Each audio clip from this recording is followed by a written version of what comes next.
होली पर राज्य सरकार बड़ उपहार बढ़िला महंगा भत्ता कर्मचारी खुशी कहले न सरे।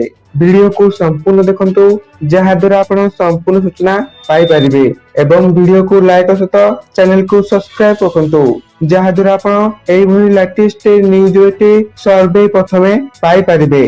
तो आसंतु संपूर्ण खबर उपरे नजर पकेबा।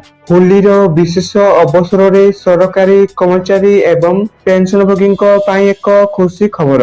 होली गोटे दिन पूर्व ओडिशार मुख्यमंत्री मोहन चरण माझी राज्य सरकारी कर्मचारी एक बड़ घोषणा करछंती।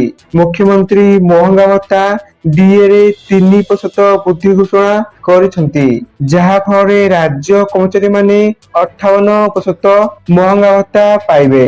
तेणु एही वर्धित महंगा भत्ता एप्रिल 2026 दरमा मे मासरे प्रदान कर एवं एप्रिल 2026 दरमारू 58% महंगा भत्ता पाइबे। मुख्यमंत्री घोषणा करछंती जे समस्त राज्य सरकारी कर्मचारी माने सेमानकर एप्रिल 2026 दरमारू केंद्र सरकारी कर्मचारी परी 58% महंगा भत्ता पाइबे। तेणु जुलाई 2025 रु मार्च 2026 पर्यंत बकेया महंगा भत्ता मे 2026 रु 6 समान किस्ती रे प्रदान करजिबो। से एहा मध्य कहछंती जे पेंशन भोगी माने जनवरी रु फेब्रुआरी 2026 पर्यंत सेमानकर पेंशन उपरे 58% महंगा भत्ता पाइबे। तो यह सूचना आप वीडियो को संपूर्ण थ्रू आप धन्यवाद।